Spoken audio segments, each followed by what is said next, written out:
মেহেক অম্লানের কাছে হাত জোড় করে রিকোয়েস্ট করে যে বাবা আমাকে বাড়ি থেকে তাড়িয়ে দেবেন না। অম্লান বলে আমি কিছু শুনতে চাই না, তুমি এক্ষুনি বাড়ি ছেড়ে চলে যাও। যেটা শোনার পর মেহেক কান্নায় ভেঙে পড়ে। তখনই কৃপান মেহেককে ফোন করলে মেহেক কৃপানের কাছে অনুরোধ করে যে প্লিজ আমাকে বদনাম করে দিও না। কৃপান বলে তাহলে আমি যা বলছি সেটা করো, সমস্ত প্রমাণ নিয়ে তুমি আমার সঙ্গে দেখা করো। মেহেক বলে ঠিক আছে আমি আসছি। তখনই গীতা মেহেককে ফোন করলে মেহেক বলে যে গীতা বৌদি, কৃপান আমাকে সমস্ত প্রমাণ সহ ডেকেছে, আমার সম্মানের জন্য আমাকে যেতে হবে।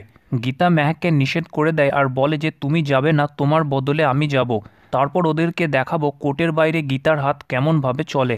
অন্যদিকে ব্যানার্জি বাড়িতে শেফ পদ্মকে যে ডিশগুলো রান্না করা শেখাবে সেগুলোর সব উল্টোপাল্টা নাম পদ্ম বলতে থাকলে কাব্যা পদ্মের উপর ভীষণভাবে রেগে যায় আর বলে যে মা, তুমি এই মেয়েটাকে কি করে সহ্য করছো। তারপর পদ্ম যত রকমের উল্টোপাল্টা সব কিছু বলতে থাকে। কাব্যার মাথা খারাপ হয়ে যায় পদ্মকে দেখে। পদ্ম কিচেনে চলে গেলে তখনই কৃপান এসে বলে যে এই সব কিছুর জন্য যে দায়ী তাকে আমি জব্দ করতে যাচ্ছি, মেহেককে এসবের শাস্তি পেতেই হবে। অন্যদিকে গীতা মেহেক সেজে বেরিয়ে পড়েছে। তারপর গীতা মেহেককে ফোন করে বলে যে তোমাকে যখন কৃপান ফোন করবে তুমি বলবে যে আমি বাড়ি থেকে বেরিয়ে গেছি, গাড়ি থেকে নামছি। তারপর কৃপান ফোন করলে মেহেক ঠিক সেটাই বলে। মেহেক আবার সঙ্গে সঙ্গে গীতাকে ফোন করে বলে যে ওরা তোমার গাড়ির উপর নজর রাখছে।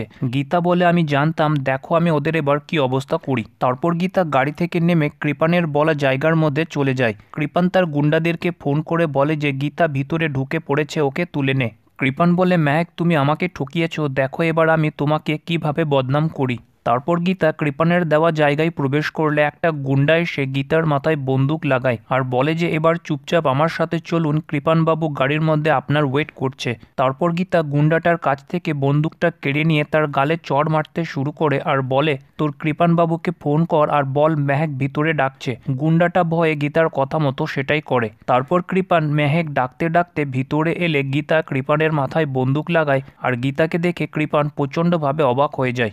গীতা বলে তুই কি ভেবেছিলিস এত সহজেই তুই মেহেককে এখানে ডেকে কিডন্যাপ করে নিবি?